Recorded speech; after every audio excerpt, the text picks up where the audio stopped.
Hello friends, my name is RagePanda1 and today we're going to be going through the Maxroll.gg Druid leveling guide and seeing how that works out for us. Now there is a lot of mid-game stuff going on here, so we need to get a little deeper than we normally do. And there's a lot of respecs going on. So we're going to skip the gameplay of the early part of the game, but I'm going to tell you what they want you to do if that helps you at all. Since we need to do that, it's actually very lucky for us that we're doing Druid today because they even put in the guide what you're supposed to do before level 5. I wish they did this every time. And credit goes to Tarek, who I believe is the one who wrote this guide, just taking the time to even tell us that, oh, by the way, before level 5, you're speccing into Gathering Storm. And he actually has the points listed out in the order that you're going to put them in. That's super helpful. We like that a lot. We don't have to really respec after that, except that we're despecializing. And at this time, we're going to be going for swipe and summon our thorn totems as much as we possibly can. That's going to be most of the gameplay loop. Obviously, you're going to have your wolf out doing work for you at the same time, and you're going to be leaping through the map as fast as you possibly can. The important thing to remember here is that we're trying to stack up bleeds. So when you're looking for early gear that's going to be taking care of everything that you need and really buffing you up, you're looking for physical damage bonus because physical damage applies to bleeds. And you're looking for chance to bleed or maybe chance to ignite on your actual gear. Obviously, chance to bleed is more important in that situation. It can also be very beneficial here to look for things that are going to buff the damage of your totems, so that your totems are doing a lot of damage, maybe some minion damage, some minion spell damage, and all of that information is right inside the guide for you. So we're going to be picking up the guide when we're actually already in Spriggan form, and this is going to be in the mid-30s. I know that's a little bit deeper into the game than we normally start, but honestly, with the respecs that we're going to have to do, I think it's going to matter. And I don't want to make you watch 20 minutes of me leveling through the same part of the campaign we've already done with abilities that we don't intend to continue using anyway. And I feel like the beginning parts of this guide are good enough to carry you through. So, I hope that you'll respect that decision, and I'm going to jump into the game and see what we can get done in terms of our campaign. So we're going to be specializing in our Storm Crows, we're going to specialize in Spriggan form, and Summon Thorn Totem is still going to be part of our build that we're trying to do. So I'll see you when I make it to that point. So here we are fairly deep in the campaign, and I think it's important to understand how the Spriggan actually works. What we're doing is we're summoning our healing totems, which actually are doing a lot of damage. And we're keeping our vines up, and then we just sort of use our basic attack. And you can tell, just from what's going on here, that this is doing way more damage than any of the other builds that I've been doing. I am a little bit higher level, though. Probably, I don't know, 5 levels higher than I normally am at this point. So, keep that in mind, but this build is a much more fun pet build in my opinion because I'm actually telling my pets what to do. I'm actually like affecting the battle a little bit. So it's more engaging. I don't know if I should say it's more fun. It depends on what you like. But another thing you need to keep track of is the fact that the amount of totems you can summon will be constantly going up, and it's easy to test how many you can do. You just summon your totems until the number stops changing. And it'll despawn the old ones and respawn the new ones. Right now I can have 6. And the same is true for my vines. I can get up to 12 with those, and I can just keep summoning to see how many I can potentially summon. So we want to have our healing totems up first, which are also throwing thorns because of our spec. And then we want to get up all of our vines and just go to town. And man, does it do work. Really liking it so far. And it's almost unfortunate that this is just a phase. Entire build is going to be completely different by the end. We won't even be using this form anymore. So, when we're actually out in the world clearing some things out, we're doing basically the same thing, although I don't always spawn all of the vines. But the AoE damage takes a little bit longer because our thorns are only piercing one target right now. And it shows when you get a lot of dudes. It still is doing enough damage that it's killing everything like relatively quickly. Not as fast as some of the other builds for AoE clear, but I think that boss damage can also be just as important, especially if you're on hardcore and you're trying to kill them before they kill you. That can be a bit of a big deal. So this is a pretty good example. My Storm Crows are dying, but we're fine. It's just taking a while to get all of their health down. Usually I'm just doing this. I'm just running and gunning. Easy as could be. And you know what? It's not going to kill everybody, but you're going to get plenty of XP along the way doing that, and I think it's a perfectly fine thing to do. But if you notice that the area level is getting to be a lot higher than your level, maybe it's more than 5, then you need to grind a little harder. And if you click in your left stick to bring up your middle map here, or press tab if you're one of those mouse and keyboard people, then up in the right side you can see your area level and you can compare it to your own level. Right now, I don't need to be grinding anything. In fact, I'm too high level for the area by a little bit, so I'll just keep grinding and clicking my buttons as I go, but not worrying about actual kills. We have reached the Oracle's abode, and we're about ready to go into monoliths after I get some passives and some idle slots, and that means that it's time to look at some gearing a little bit. And I wanted to talk to you guys about something that is often overlooked, especially in the leveling process. Normally, you're looking for gear and you're looking for affixes. Everybody's focusing on affixes, but what we actually want to focus on a lot of the time are the implicits that items come with. So if we look at this bearded axe of the coven, they're not just suggesting that we want an axe of the coven. They're specifically saying we want a bearded axe, and the reason is because, number one, the melee damage is pretty good, but it also came with a bunch of increased minion damage, which was super good during Spriggan form, because all of our damage was coming from our minions, basically, with a little added bonus from poison, so getting some damage over time could be very useful for that. But we see that our intrinsics on this are for getting minion damage, and then our suffixes are also for getting minion damage. If we look at a lot of these other things, turquoise ring, minion damage, turquoise amulet, minion damage. We're going for the things that we need for our build on the intrinsics, and the other things are added in as bonuses. If we look at this ring, for instance, we're getting up to 35% minion damage, 35% increased minion health, 35% minion critical strike multiplier, and all of that is just coming with. So if we get the minion damage, that's great, but what do they have it leveled up to? 39% minion damage. So getting the intrinsic right on this piece of gear and having it have affixes that aren't even really that good, you're getting more of a benefit than if you just focused on the affixes to begin with. So on a lot of builds, that's going to be extremely important. It's one of the most important things in gearing for the late game for sure. You're going to see that builds are specifying which base items that you're looking for, and it's because of those intrinsics. So now we're getting to the area where we're going to be transitioning into Swarmblade. What does that mean? Well, we're looking for different intrinsics now. We still like our minion damage. It's not bad, but we're trying to focus on bleeds and making bleeds happen. So the axe that we were using before, which I never got my hands on, by the way, is still good here. It's not terrible. But getting this 100% chance to bleed is going to be considerably better. On top of that, we're going to be adding more chance to bleed on our suffixes and attack speed. And I think that the reason they're going for attack speed is so that we can apply more stacks of bleed. Why do we care so much about bleed? I think that's important to understand. Well, now that we're getting into our Swarmblade form, we specifically are waiting to switch to this until we get 5 points into Swarmblade. So we should understand by reading that there must be something important at 5 points in this tree. So where do they go? They go up and to the left, and at 5 points they've got Bloodlust Swarm. When you create a Locust Swarm with Swarm Strike, you consume all stacks of bleed from enemies hit by it, causing the swarm to deal increased damage in a larger area per stack of bleed consumed. So the more bleeds that we can add quickly, the more that we can buff up our locusts, which are going to be doing a crazy amount of damage for us. That's why it's so important that we're getting these intrinsics right, and that we're getting the suffix that has a chance to bleed, because we need to be adding up bleeds as fast as humanly possible. Or should I say as fast as swarm-bladedly possible? I don't know, man. I don't know. So while I could technically be switching over now, I have this point. I could be switching over. I'm not going to switch over until I've done a lot of my passive and idle side quests, and I have a chance to get a little bit more gear that is geared towards doing the bleed, because right now I don't have enough bleed to make this actually functional. And they sort of tell you that in the guide, but they're not very explicitly clear that that is a huge, important part of getting the damage to work on this build.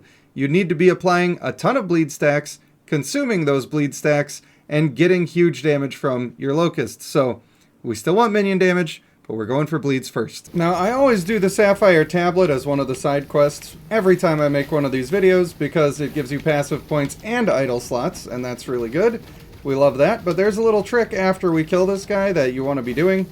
I don't remember if I've mentioned it in any of the other videos, so I'll take a second to do that now. So we kill our guy, we grab our tablet, and we actually don't want to port out. We want to go through the Temporal Sanctum, because when we're doing this skip, if you're not sure where the level skips are, by the way, Rax has a good video on exactly how that pathing goes, and maybe I'll make my own version of that eventually, but you just want to grab this waypoint so you can teleport here instantly when you actually need to do the skip.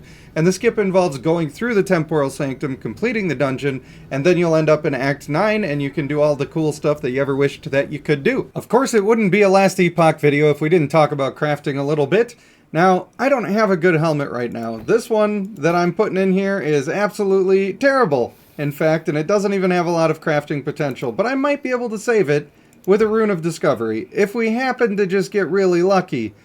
A Rune of Discovery is free, and I get random affixes. Now, we don't mind the strength too much. Aspect of the Boar is something that we are not going to be using, unfortunately. Armor was not great, and health regeneration, like, they're fine, right? But I'm at the point where I need a bunch of resistances, so saving this is not very likely, but we don't have to give up yet.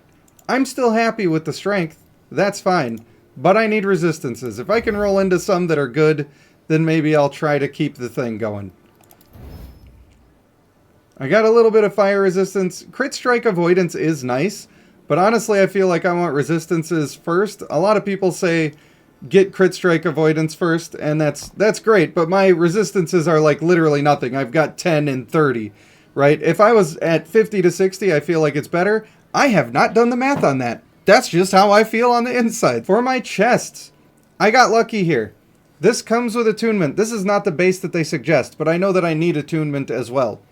It came with the 61% increased melee damage while transformed. I definitely want that. And it also is a pretty good roll for that at tier 3, so I'm happy about all of that. I don't have the +2 to Swarmblade form that they want me to be able to add in here. It's just not a thing. What I am going to do is I'm going to go for Strength. Now, I could go for Attunement, and that would be kind of fine. But Strength is giving me a little bit of defense as well because it adds to armor. And since we're moving out of Spriggan form, and everything is going to be scaling off of our Strength anyway, I think that it's fine to be going for Strength. And in fact, I think it's better at this point. So we'll just make sure we're on the old Glyph of Hope to try to get as much out of it as we can. And I will definitely go to tier 2, and then I'll see what I need for cold resistances yet again, and I'll come back and switch back and forth. Now, it might be the case that I would try to do something silly, like Glyph of Chaos this armor off of here. It just depends on where we're at. Just depends. So I thought that I would take you along for my first monolith, like I often try to do, and I thought that I would do it in Spriggan form, because I had a feeling that if you're still in Spriggan form, it's gonna be a rough time. Spoiler alert, it was a very rough time. Now, I do have a unique amulet called Tears of the Forest, which was a huge help here. I initially had it taken off so that I could get some more resistances, and it was just really, really not fun. Now, if you want to do a Spriggan build and you want to be still taking it into monoliths early, then I think that at least increasing the amount of times that your healing totems can pierce would be a really good idea. It's just going to help you a lot. And you're going to do that through the thorn tree, the thorn totem tree. And it's not that bad of a thing to go off the beaten path of what the guide is actually telling you to do. In fact, I think most of the creators of these guides would tell you that you should be looking for ways to adjust it to fit you a little better. And I'm going to be doing that when we switch into Swarmblade mode. I happen to have two really good one-handed axes, but I don't have the really good two-handed axe that I'm looking for. And as you know, when I get into monolith time, I always go into my stash and take whatever I want to take, and these just happen to be some exalted, really good boys. So definitely, if you're using this leveling guide, I would wait until I was well out of the Spriggan form era of this leveling build to be going into monoliths. I think it's just going to be a lot better. Sure, you can get them done. Yes, it will get easier with more levels, but it's not exactly made for huge AoE clear. Well, basically, this build is amazing, bro. I am in love with it, and I want to show you kind of how it works. So, we got our little hives that we put out, and they're going to summon some locusts on this guy. We're going to stack them up with bleeds, and then we just press B, on my controller. And we get this big circle around us that instant kills everything. That's amazing. That's kind of how you do the single target. And for me, I stay in Swarmblade form, and then I just keep slashing away and applying bleeds, because this form takes all of the benefits that we've got from our Serpent Strike. When we're trying to do some more serious clearing, we will get our buff going, and then we'll switch immediately into Werebear. We'll find a long line that we can be running on. Now, it would be nice if there were dudes there, but as you can see, it just auto-kills through all of them. It's crazy. It is crazy and fun, and I really like it. And to switch back, all we gotta do is we roar to stun, switch back, I put out some more hives, get some bleeds going, and try to get my stuff going back as soon as I possibly can. And if I don't need to travel really far, or if I'm not almost out of the ability to be in my Swarmblade form, then I will just stay in this form as long as I can, because it's more damage. But if I'm trying to travel really far, then that's when I'm going to switch into bear mode. Now, the only unfortunate thing is that sometimes your locusts don't follow you. Like, they were all just chilling over there, and I couldn't get my swarm. But now, easy peasy, and everything's dead really fast. And this is really great at punching up.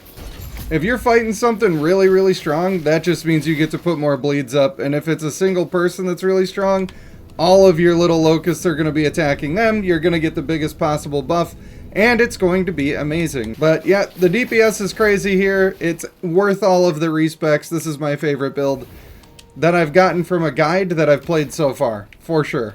I'm sad that I didn't come up with it, but then again, I never really looked into the Druid tree before, so there you go. So at the end of the day, this is how I ended up making it to level 52 on my Druid and beating my first monolith to get my first blessing. And I gotta tell you, of the three, well, technically 4 leveling guides that I have tried so far, this is by far the best guide. They cover early game mechanics, what you need to be using as soon as you're in the game. They cover getting you into your specialization and what you need to do until that point. Both of those builds are actually pretty stellar. They work great. The Spriggan form build is the most annoying part. It is a good build, but it completely changes what we're going for with our gear, and I don't always love that. However, the Spriggan form build is very effective for leveling through campaign. All you have to do is just keep walking and putting down the totems. And if you can get that unique amulet, which I kind of feel like they dropped the ball a little bit by not telling you to look for that amulet, it makes it a lot more convenient, in my opinion.